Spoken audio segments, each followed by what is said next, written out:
see on saade sulle, kui sul pole päris ükskõik, millise autoga sa sõidad. Auto vahetamine võib olla tükk tegemist, aga mitte ideaalautos. Meie suures müügisalongis on esinduslik valik garantiilisi, vähekasutatud autosid. Ideaalauto, kõik mida vajad on siin. Autod, rehvivahetus, 24/7 autopesu, keretööd. Peterburi tee 47C. Tere kuulajad, Autotund on tagasi ja stuudios Tarmo Tähepõld, Martin Mets Geenius uudisteportaalist. Nädala auto, liiklus, spordi ja jumal teab mis uudistega, sündmustega isiklikust ja tööelust. Ja ka linnaliiklusest, loomulikult. Muidugi linnaliiklusest. Nii, minule tahaks jätkata seda eelmise nädalal käsitletud teemat, et kuidas et seal Ülemiste autokogunemistel tõmmati vahepeal ju täitsa, ma sain aru, et täitsa pandi kinni, aga äkki siis sealsed korraldajad on ikkagi mingid lube taotlenud, sellepärast et siin politsei tuli lagedale uudisega, et Ülemiste parklas toimunud kogunemisel torkasid silma seal turvapadjasüsteemi ja valgusseadmete rikked ehk, et kogunemised jätkuvalt toimuvad, aga politsei nüüd läks, ma ütlen heas mõttes, aga see sõna läks nagu kottima, et siis püüab niimoodi seal korda luua ja päris, ma ei hakka ette lugema, mis siin kõik oli. Aga ühesõnaga hoolitseb selle eest, et kohal käiksid töökorras autod. Töökorras autod, jaa. Ikka nimekiri oli pikk asjadest ja politsei pidas ka vahelikuks välja tuua, et suur osa nendest erinevatest vigadest oli 3-tähelise automargi küljes. Ehk siis Kiiaga, ehk siis need katkised Kiiad kõik. Sellest on nagu raske aru saada, et mis sellise sildistamise mõte on või mis selle asja mõte on. Et sellest on natuke raske aru saada, eriti kui neid nimisi veerand krüptiliselt öelda, et 3-täheline nimi. On üks automark, mida noored eelistavad ja autoinimesed, et mis see siis nagu halvem on? Tegelikult võiks seda statistika suund selle poole on muidugi väga äge, väga tore. Mina tahaks ka teada nagu statistikat tegelikult mobiilsete kiiruskaamerate kohta, et mis margid kõige rohkem sinna sisse sõidavad ja siis veel seda proportsiooni võrrelda registris olevate autodega ja nii edasi, et see statistika on tegelikult äge, et seda ma tahaks rohkem saada. Tegelikult ma ikkagi natuke neid, et mis jäi silma, et turvapadjasüsteemi rikked. Kas tähendab seda, et lihtsalt pisteti peaaknast sisse ja vaadati, et kas airbagi tuli põleb? Ma ei usu, et seal koha peal kuidagi muud moodi hakkaks seda. Siis oli, et erinevad õlilekked mootorist kui pidurisüsteemist, 3 sõidukit, et kas vaadati, et keegi sõitis oma koha pealt ära, siis et sul tilkub. Pidurisüsteemi rikked, siin ma pakuks see, et need on need hüdrokässariga mehed. See on rikke või? See on ilmselt lubamatu ümber ehitamine, et see me kardan, et see ei ole. See võib-olla ei vasta mingile siis on näiteks rooliratta vahetus, et siin on öeldud, et sportrool on pandud, millel ei ole siis seal ilmselt vastavaid märgiseid peal. Väljalaskesüsteemi omavolilised ümberehitused, of course, sellest me saame aru, mis see on, otsetoru ja mõran, siin on klaasid kulunud, rehvid liigselt kulunud ainult 3 sõidukit. Et see nagu võiks ju arvata, et rohkem. Tulemus on tõesti hea.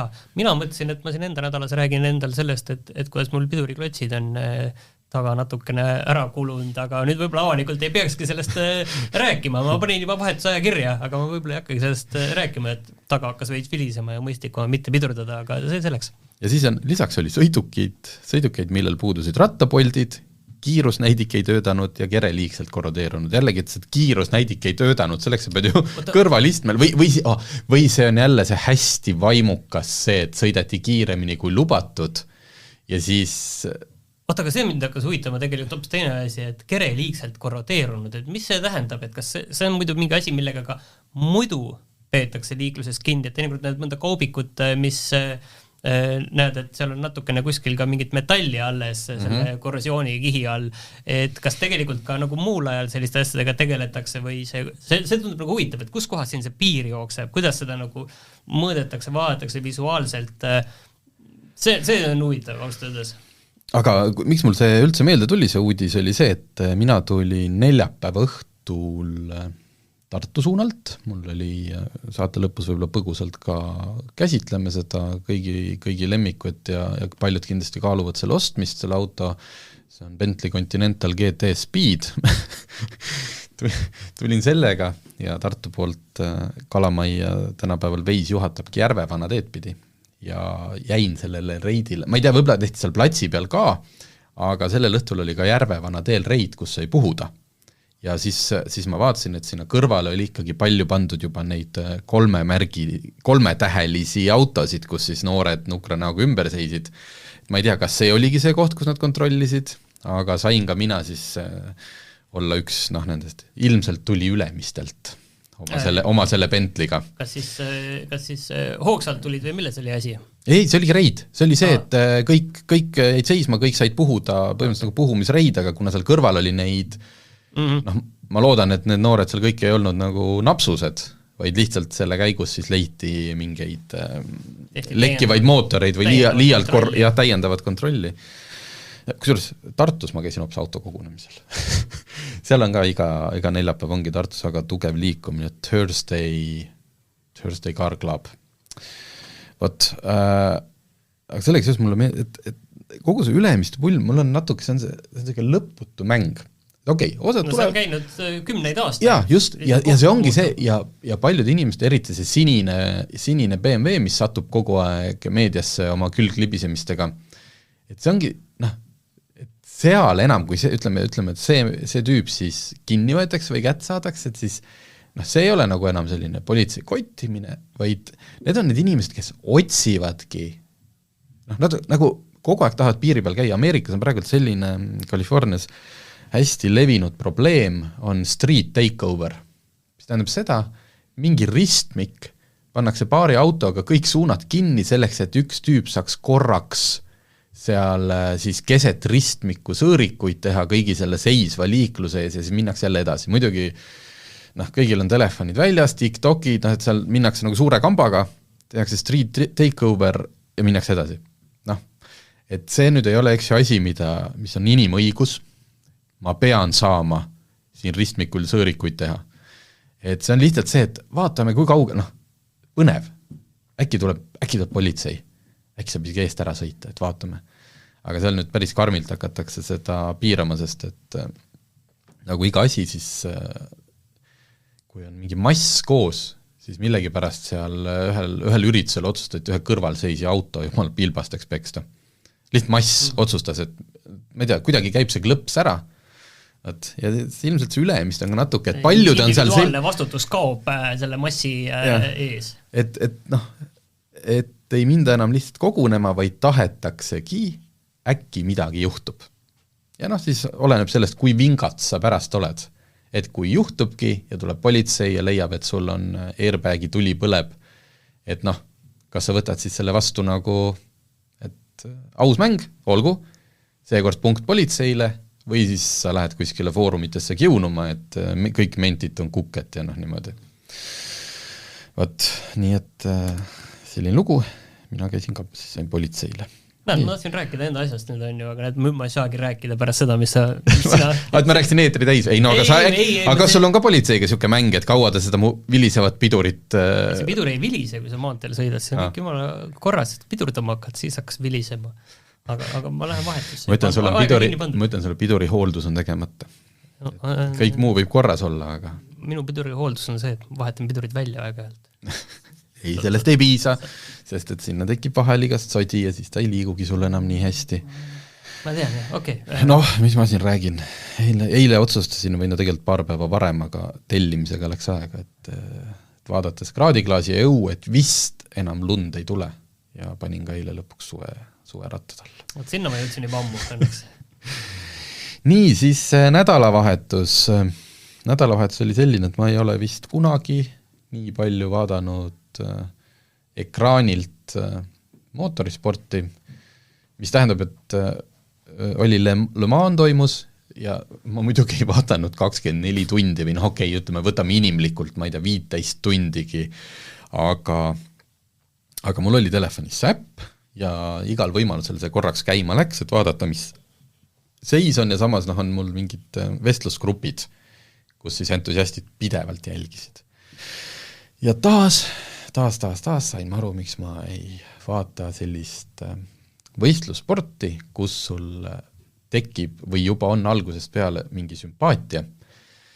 Ehk siis see tunne pärast seda, kui selgus, et Martin Rumpi meeskond katkestas, oli selline, et miks mul seda jalaga kõhtu tunnet vaja on, miks?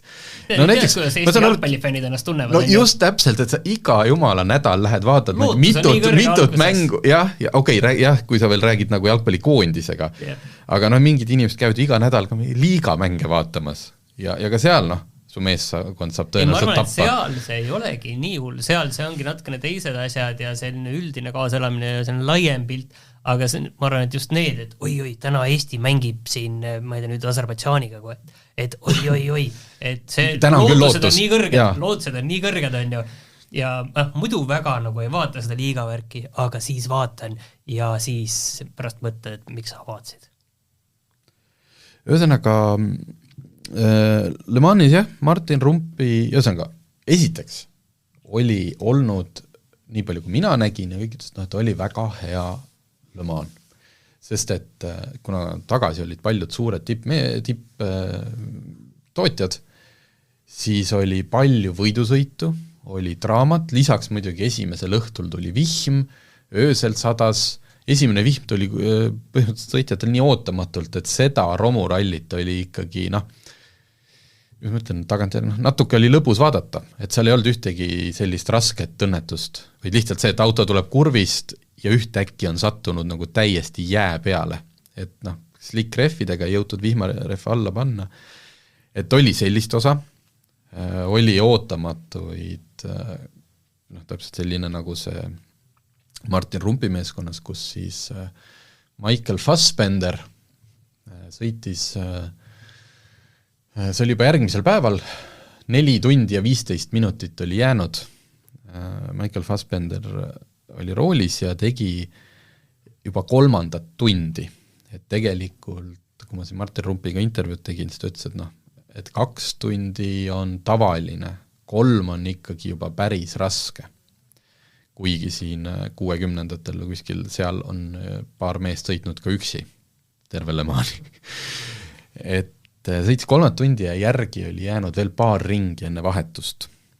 Ja siis ma täna lugesin ERR-ist, Alvar Tiisler oli temaga rääkinud ka, et ta oli saanud juba paar hoiatust seal mingi piirde liialt ületamise eest, et et sa sõidad nagu, ütleme, liiga sirgeks vist kurve, et päris nii ikka ei tohi. Ja siis ta jõudis sinna ühte kurvi, kus ta vaatas, oi, nüüd ma küll üle selle piirde ei tohi sõita, sest et muidu mulle määratakse see boksist läbi sõit. Selline väike ajatrahv. Ja tegi sellised, ütles, täiesti lolli liigutus, et ta oleks pidanud sealt ikkagi nii sirgelt minema, nagu tal see kiirus oli, aga hakkas korrigeerima, et jumala eest mitte seda trahvi saada ja pani seina.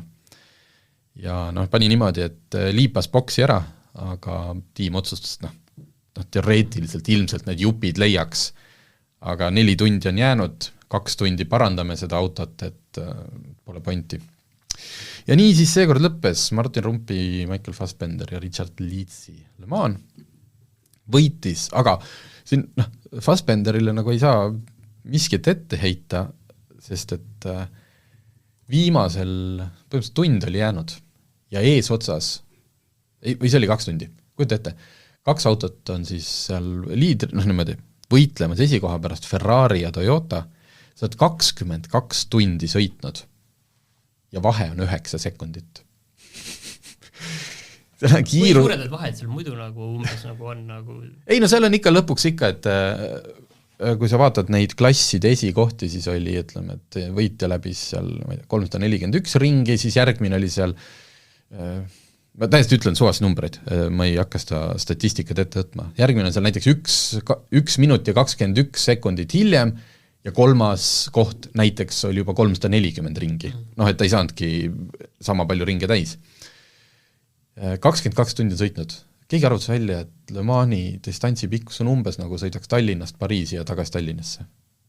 Ja siis teil on 9 sekundit vahet, et see põhimõtteliselt Pärnu maanteelt tuled nüüd, üks on otsapidi laagris ja teine on tal kohe sabas. ja Toyota oli teisel kohal ja seal siis ka vist kohe varsti boksi tulemas Jaapani sõitja tegi lihtsalt spinni ja ka natuke väike seinapõrge, et oli vaja seal vist esiots ruttu uus panna. Et ka seal tipu otsas, et tippsõitjad ja eksimusi tuleb. Aga jah, oli olnud väga võimas üritus. Et võib-olla siin suvel saadet tahad teha, siis Sulev võib tulla sul siin, ma arvan, teetri üksinda täis rääkida, et mida ta seal boksis nägi, kuidas see 300 000 inimest, võib-olla isegi peakski Sulevi järgmine nädal kutsuma. Kuidas see 300 000 inimestel siis hakkama sai ja kas brittide laagris käis jälle kõva jooma?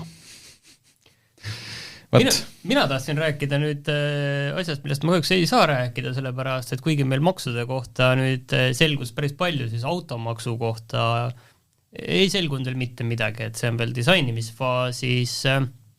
Küll aga asjadest, mis ajavad närvi, sa väga kiitsid ühte autogeeniuses ilmunud kolumni, kus sa ütlesid tõesti väga hea kolumn, et see ajas sind ikka väga närvi.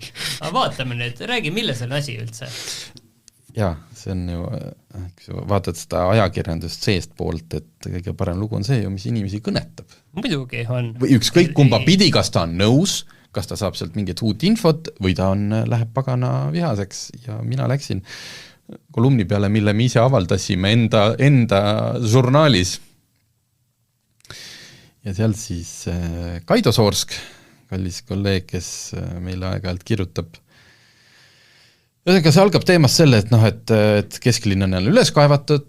Käisin seal üks päev jalutamas, tundus äärmiselt ebamugav, kõik oli väga tolmune ja kehvi, aga seda on väga palju räägitud. Et siin paljud ei oska ka sõita, et kes seal tõmblukku meil ei osata. See oligi nagu põhiline, aga see lõpus jäi kõlama, et ta varem ei pidanud palju läbi kesklinna sõitma, nüüd ta töö tõttu peab ja siis hakkas irooniliselt, et teeme siis praegult ongi nagu rohepööre, et kesklinnas liikuda ei saa, et aga mis me üldse neid teid ehitame, et paneme juba siis kartulid ka maha ja ongi meil see, kõik on roheline, ühtegi autot ei ole. Ja see on nii kaks erinevat koolkonda ja ilmselt seal vahel ei ole peaaegu ühtegi inimest, välja arvatud need, kes Tallinnas ei ela, kellel on suva sellest. Tema nagu ma tsiteerin, kui südalinnast kaovad autod, kaob ka ostujõuline publik, kelleks autoomanikud kahtlemata on. Autode lahkudes järgnevad neile ärid ja viimaste tuules ka turistid, sest keegi ei viitsi getostuvaid slumme vaatama sõita. Ühesõnaga, ma olen palju reisinud mees.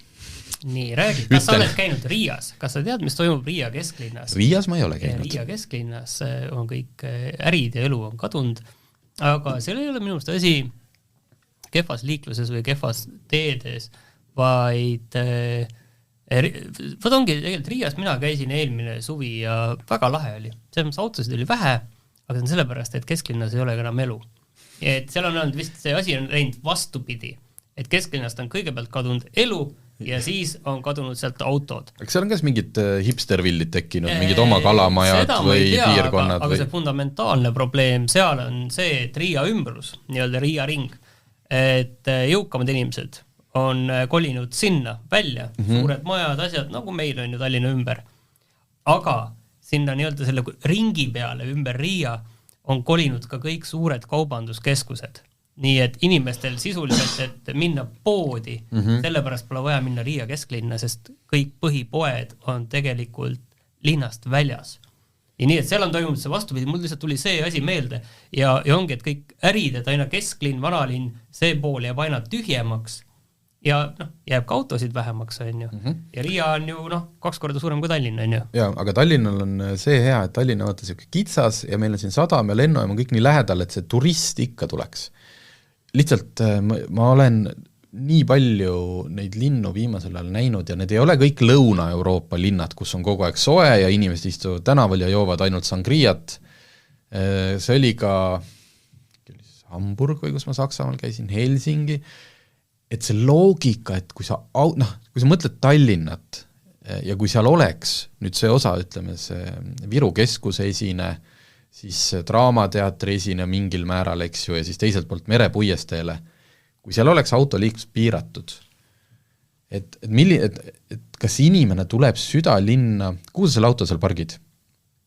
Kui sa tuleksid, kujuta nüüd ennast, tuled, sa Tallinnat tunned? Ma tean, seal Ahtri ehituste juures on see suur parkla, mis on täis tolmu ja kruusakive. Okei, eks ju, siis on teada, et on Viru keskuse parkimismaja, siis on seal Swedbanka juures on mingid parkimismajad. Ega sul autoga ei ole selles kohas, mis seda peatänavat siis võiks katta, nagu nii mitte midagi teha, sul ei ole seda autot seal mitte kuhugi panna. Meie toimetus on Kalamajas ja stuudio, kus me praegu oleme ja kui ma teinekord käin siin autoga ja mul on päeva jooksul vaja mingi kohtumine kesklinnas teha, ma ei lähe sinna autoga. Praegu tundub tõesti hullumeelsus sinna autoga. Ei, hetkel, aga isegi ilma teeremont, et see, et kui me räägime sellest, et elu kaob ära, ehk et restoran, kultuuriasutus, mingid kõrtsid, et see ei puuduta ju seda, et kas sa saad selle autoga sinna. Et nagu sa jätad selle auto ju eema, sa ei pargi ju vana linnas. Millest on viimasel palju räägitud, on see Vabaduse väljakult Pärnu maanteelt välja ainult kogu see nii-öelda surevad kvartalid kosmoseni, sisust kõik välja surnud on ju. Et seal üks asi kindlasti on see, et seal ei saa või seal pole mõtet autoga käia on ju. Aga teine asi on võib-olla see, et see võib-olla ongi mõtetu koht. Ei ongi, aga see kõik kohad ei saagi olla, et kui seal restorani tööta, siis jumala eest, sinna kontorid. Võib-olla kogu see asi nüüd Kalamaja ja Kalamaja ummikuid me siin näeme on ju ise on ju. Et seal võib lihtsalt olla see, et lihtsalt see raskuskese on lihtsalt natuke nihkunud lihtsalt linna sees. Lihtsalt see, et kui me nagu transiitliiklust oma südalinnast nagu läbi üks hetk ei laseks, et see on nüüd siis nagu, et siis sureb, et see, et kui üks inimene ei saa oma veokaga sõita linnas ühest otsast teise läbi südalinna, siis justkui nagu südalinnas elu kaob või? Ei kao, sa ei tule sealt veokast ju välja, sa tahad nagu, sa ei lähe sinna. Mina arvan, et selles asjas on kindlasti oma tõde on sees, aga teistpidi mina ei tea palju. Et mul lihtsalt, mis on nagu minu nagu fundamentaalne mure või millest ma tegelikult ei saa aru, on see, et üldiselt millega nagu võrreldakse on hästi palju suuremad linnad. Tallinn on tegelikult ju suhteliselt väike linn, Eestis on tegelikult suhteliselt vähe autosid. Okei, me võime rääkida, et Euroopa keskmine, mõned enam mitte rohkem kui Euroopa keskmisest kokkuvõttes vahet pole, on ju. Et kas sellise hulga autodega võiks ikkagi nagu linn toime tulla ja mingi sellise teedevõrguga, okei, olgu seal vahepeal kuskil muru ja inimesed ja nii edasi, et see ei tohiks olla probleem, on ju, et aga tegelikult see Tallinn võiks sellega nagu toime tulla, et see ei ole nagu nii hullumeelne, lihtsalt kogu see tänavate struktuur ja see on lihtsalt niivõrd ajal ja algu jäänud, et kui räägimegi seda, et see linna need sellised tõmbekeskused natuke muutuvad aja jooksul on ju, et ongi see Telliskivi täna on ju, siis need teed on ju nii sellised, nagu nad olid 30 aastat tagasi, et seal ei ole midagi muutunud, seal on see Telliskivi, sealt see ärapööramine, sealt, mis tänav see siis on, Kopli tee või? Ja, see on ju täielik õudus on ju, kus igaüks, kes sinna ristmikule sõidab, avastab ennast seal nagu esimest korda, isegi kui oled 30 korda sealt sõitnud varem läbi selle nädala jooksul, et täiesti arusaamatu kõigile juhtidelegi on ju, ja see liiklus lihtsalt seisab vahepeal sellepärast, et kus nüüd, kas mina, kas keegi teine. Nagu normaalne, nagu Aasia, nagu Aasia ongi, et läheb, kõik saab liigutud, saab ju liigutud, sest et tramm paistab sealt 300 meetri kaugusel, tramm paistab, et ma praegu ei sõida siit üle, ootame selle trammi ära, on ju, et seal on igasugu nagu aga õnnetusi on seal vähem, seal on lihtsalt segadust palju, aga kiirust on olematud. Sellepärast. Ühesõnaga, mina ei saa sellest seosest aru, et miks linna südamest peaks elu ära kaduma, kui seal sa ei saa autoga treppi sõita, sest sa ei saa praegult ka, sa ei saa vana linna sõita autoga. See on hommikul on need teatud ajad, kus on teenindumiseks 6-10. Vana linna üldse kõrval, ega sinna... ta on osa sellest ikkagi, et ega siis, kui see peatänav teha, ega see siis nagu vana linna müüri enam ju ette, et siis ikkagi jalutatakse ja sealt jalutadki läbi vana linna Telliskivisse. Siis vana linna on tegelikult ju... suuresti eesti keelt kuuled seal ju arva. On, mis ta on, ongi see on nagu turist, see ongi ju mõeldud, vana linn ei ole ehitatud turistide jaoks, aga see on loogiline, et seal on turist. Aga kui nüüd tehakse see suur vana Kalamaja läbimurre mereni, mis algab vana linnast ju sealt Nunne tänavalt, no siis ongi täiesti loogiline, et Viru tänavalt või sealt Viru keskuse juurest jalutad, ilus peatänav, jalutad läbi vanalinna, jalutad mereni, noh nagu ja räägime üle ühistranspordist, ma sõitsin hommikul trammiga siia ja ma nägin uskumatut kaarti trammipeatuses, kus olid kirjas uued võimalikud trammiteed, näiteks ma sain aru, et terve Kopli poorsaar ehitatakse trammiteid risti ja rästi täis. Tahaks näha, kas see nüüd realiseerub ka tegelikult, on ju. Aga see kõlab sellise uskumatu plaanina, et samamoodi nagu see tramm Lasnamäele või asjad, mis oleksid pidanud juhtuma juba ammu või tramm Viimsisse, et sellised asjad on nagu puudu, et minu meelest nagu on suht mõttetu nende teede üle nagu jaurata, kui me ei tee seda trammi Viimsisse ära ja siis jaurame, et see Pirita tee on umbes, on ju. Tehke see tramm ja ära ja see tee ei ole seal niiviisi umbes. Just, sellega ma olen nõus. Ühesõnaga, vähem autosid kesklinna, südalinna. Natukene autodest, mitte enam liiklusest. Ma ei tea, kas ma jälle olen siin kajastanud, kuidas siis meil maikuu automüük oli. Siin viimasel ajal on Audi tükkinud tippu, see on vist tegemist päris palju Bolti autosid on eks müüdud, aga ma ikkagi alati kohe lähen, võtan, kui need andmed tulevad, võtan lahti, et mitu Ferrarit, mitu Lamborghinit. Ja seekord ei silma, et üks võeti arvele, me räägime siis ju jälle uutest autodest, kasutatuna võis neid veel rohkem olla, Ferrari 812 Competizione. Ja miks ma selle eraldi välja toon, et see on tegelikult Eestis minu teada juba teine. Et see on see, et see ei ole investeerimisnõuanne, aga kui kellelgi vedeleb kuskil raha, et sellised mingid erimudelid, aga sa ei saa kunagi kindel olla, et just see on see, mis läheb hinda. Kui 812 Competizione välja tuli siin mõni aasta tagasi, see on lihtsalt hästi kiire, natukene rajal orienteeritud erimudel 812. Siis selle hinnaks öeldi 500,000. No muidugi paned sinna varustust juurde ja siis lased enda silmade värvi, nahkistmed ja mis iganes, eks ju. Aga 500,000 pluss lisad, ütleme 700,000. Täna, siis sa tellid selle ära ja siis ega see auto sulle siis ju 3 kuuga ei jõua, et lähebki võib-olla aasta-paar aega. Täna on mobile.de portaalis müügis 5 812 Competizionet, osadel ongi seal läbi sõit 100 kilomeetrit, sisuliselt uued. Ja nende kõikide hind algab 1,7 miljonist eurost. Ehk et sa ei ole leidnud kuskil mingit uunikumi, mida sa siis restaureerisid. Ei, sul oli õigel hetkel, muidugi sa pead selle allokatsiooni saama, see ei ole niimoodi, et sa jalutad Ferrari poodi sisse, ütled, kuulge, see. Et selle saamine ei ole kindlasti kerge.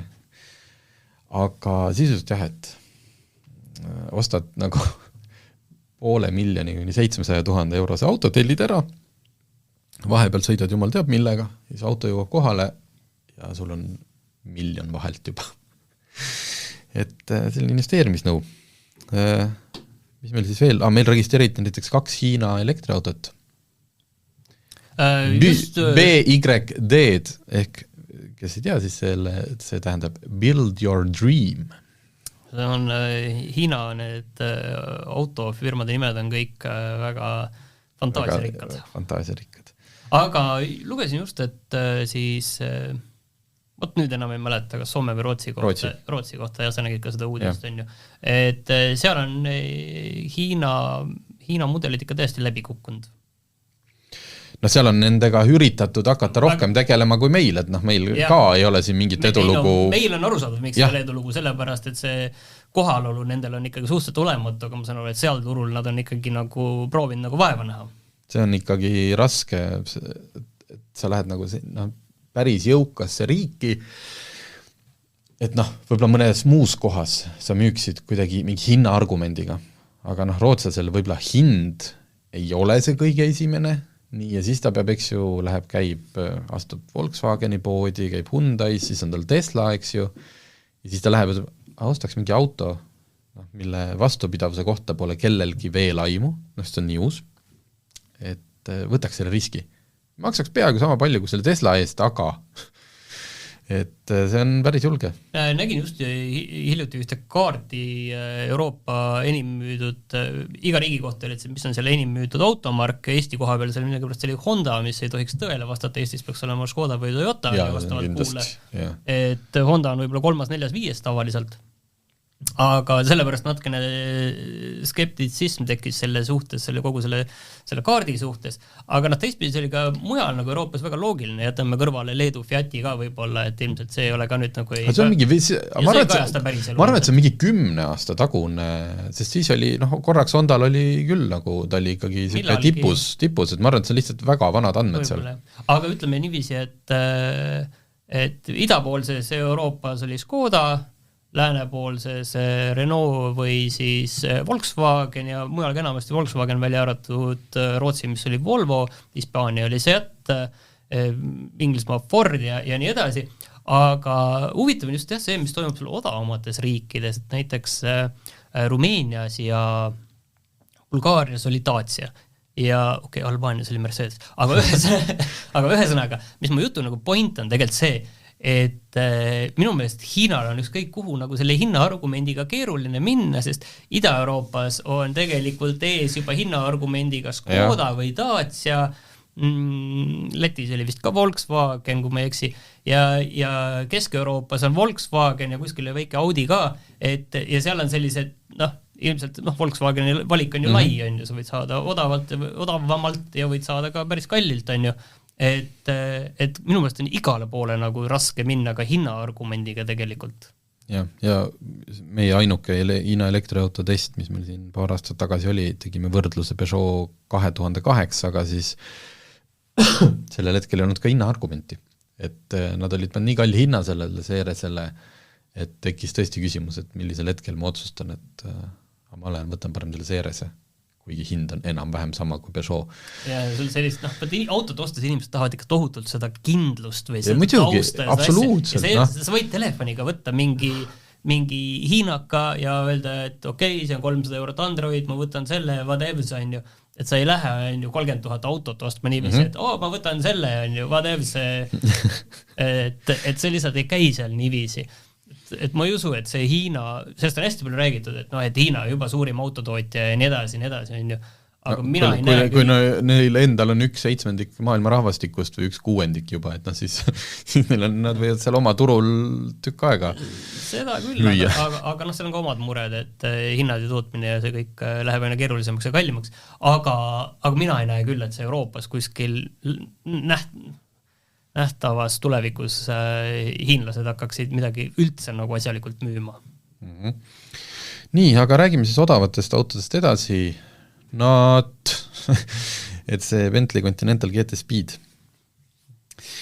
Mis ma ütlesin, et räägime põgusalt, sest et palju siis on rääkida või kuidas rääkida 660 hobujõulisest 2V12, ütleme siis 12-silindrilisest mootoriga autost, mis on überluksuslik, hind 300 000 eurot. See on kupee, mille tagaistmed näiteks on täiesti kasutatavad. Sul hetkel, kui sa vaatad nagu aknast või nii sisse, siis jumal, sinna ei mahu midagi, tegelikult täiesti mahub. Pakuti sõita. See on jälle see Briti numbritega. Pressiauto tulnud Inglismaalt. Ja kui ma nüüd panen ennast sellesse punkti, kus minul on hästi palju raha ja ma tahaks omale siis ka nüüd lõks käib ära, mis mul siin valikus on, eks ju, Porsche, Ferrari, Lamborghini, Bentley, siis õudselt tahaks olla see mees, kes läheb, ostab selle Porsche GT3 RS-i, sest niimoodi sa näitad, et sa oled ikkagi päriselt autofänn ja sa tead, mida sa teed. Sa oled nii kõva mees. Siis tegelikult ma vist oleks see, kes läheks ostaks Bentley, sest et see mugavus, et ma saan kogu selle kiiruse ja muidugi ta kaalub 2 tonni ja aga see, mida see pakub ja see mootori hääl, hästi palju on siis autoajakirjanike seas välismaal, et kas Bentley V12 või Bentley V8-ga. Seda pakutakse kahes versioonis, et kas V8 või V12. V12 kohe vist võetakse müügist maha. Ja tegelikult need tüübid, kes seda on kuskil, käivad niimoodi päris tõsiselt seda rajal proovimas ja niimoodi, et see V8 on nagu parem mootor. Ta on kergem, ta on teravam, siin üks mu lemmikajakirjanik Dan Prosser kirjutas, kuidas tema oleks põhimõtteliselt selle V12 parkiski ühel proovisõidul kraavi ära. Õnneks midagi hullu juhtunud, sest et mingi kurv ja tõus tuli ootamatult ja see jõud ei tulnud õigel hetkel taha. Et see mingi lääg oli vahel, mis V8 ei oleks nii kindlasti olnud. Selge, ma ei kavatse mitte kunagi selle autoga nagu niimoodi sõita. Et mina olen ikkagi seal V12 koolkonnas, sest et come on, et see Continental GT ei ole see auto, millega sa sõidad 10 kümnendikku. Et sa võtad sellest autost 100%, sa ei lähe sellega kunagi audrusse ja isegi kuskil harametsa vahel sa oled pigem siukene, see on GT, see nimi ongi ju nagu Gran Turismo. Speed on ka. Speed on ka, sellepärast ma isegi ütleks, et seda Speed ei pea ostma, et osta tavaline, kui see tarbija nõu tahta. Lihtsalt see V12, see on nagu essence, et see auto tuli välja sellise mootoriga ja sa võtadki selle kõige ülemise riiuli asja. Aga üks murekoht oli ka, et mõtlen, kui ma oleksin nüüd selle auto omal ostnud, ta on sõitnud praegult, vist oli 4000 oli läbisõit. Mine metsa, kus parema ukse juures midagi nagises. Ja vaat see on see asi, et kui minu autos midagi nagiseb, siis mul on suva ja mul ei ole nagu midagi, aga kui seal on 300 000 auto ja midagi juba nagiseb. Ei, see oli selline nagin, mis tuli, kui auto oli paigal ja mootor lihtsalt käis tühikäigult, seda ei olnud. See tuli siis, kui mootori sagedus läks mingi asjaga seal resonantsi ja mul oli, kõrvalistu oli ka, ta pani seda kätt igale pool sinna, et kus see võiks tulla. Ei kustutanud ära, kui käe pani või? Ja just, et et jääks siis vait, muidugi, sa viid selle esindusse, see tehakse korda ja võib-olla see auto ongi selle 4000 kilomeetri jooksul saanud lihtsalt niimoodi vatti, aga mis vatti, sellega ei käi ju keegi, ei sõida 4000 kilomeetrit vanalinnas munakivi peale, et nagistas lahti. Et see oli natuke see on see põhjus, miks ta seda autot ei osta, et lihtsalt et sellised väiksed asjad ma ei viitsiks käia selle esinduses kogu aeg, eks ju, kuulge, et ei oska ju ja mis pani imestama, ja ma saan aru, et see vist ei olegi lihtne, aga et kuulge, miks sa nagised? Muus osas ma pean sulle ütlema, et see oli ikkagi, mulle meeldib siuke #teraapia sõidud, et kõigest on kõrini niimoodi, siis sõidad õhtul selle Bentleyga, kui päike loojus, tulin seal mööda Tallinn-Tartu maanteed, nagu lihtsalt imeline. Naimi helisüsteemist kuulad muusikat, niimoodi kulged. Oi, kust ma nüüd selle raha siis ikkagi saan? Aga jah, mina olen Team Bentley. Võib-olla sellepärast, et see on ainuke superauto, millega ma sõita saan, sest et Lamborghini ja Ferrari ei ole mulle kunagi ühtegi autot saatnud, et kuule võtta, et toome tagasi. See sobib küll, et sa oled selline liigne elunautleja, et see võib-olla tõesti, jah. Ei, aga tõesti, kui siin mõni teine autotootja pealt kuulis, et oi, et tegelikult meie auto on palju parem, siis veel nädal aega võtan vastu pakkumisi proovisõitudeks, siis pärast seda lähen mõneks ajaks puhkusele. Nii, meil siin saade vaikselt juba koos. Ma arvan, et tõmbame täna sektsioon alla ja kuuleme järgmine nädal jälle. Auto vahetamine võib olla tükk tegemist, aga mitte ideaalautos. Meie suures müügisalongis on esinduslik valik garantiilisi, vähekasutatud autosid. Ideaalauto, kõik mida vajad on siin. Autod, rehvivahetus, 24/7 autopesu, keretööd. Peterburi tee 47C.